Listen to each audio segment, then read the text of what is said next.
Dahil siya ang tunay mong anak. Siya na yung karapat-dapat na magmana sa kumpanya mo. I worked hard for years. No, Gabriela. You didn't work hard. Edgar, all your staff, did all the work for you. At alam din ni Mr. Smith na once a week ka lang pumasok sa opisina. And you only stay there for 2 hours the most. At least I showed up. Eh, yung tape na yan, ha? Ano ba napatunayan yan? Well, if you should know, you're secretly training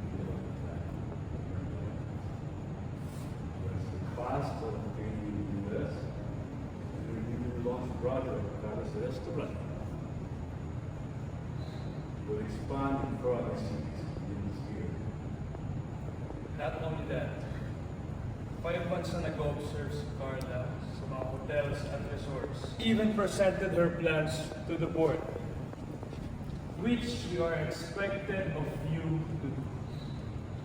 But didn't even lift a finger. Puro ka lang delegate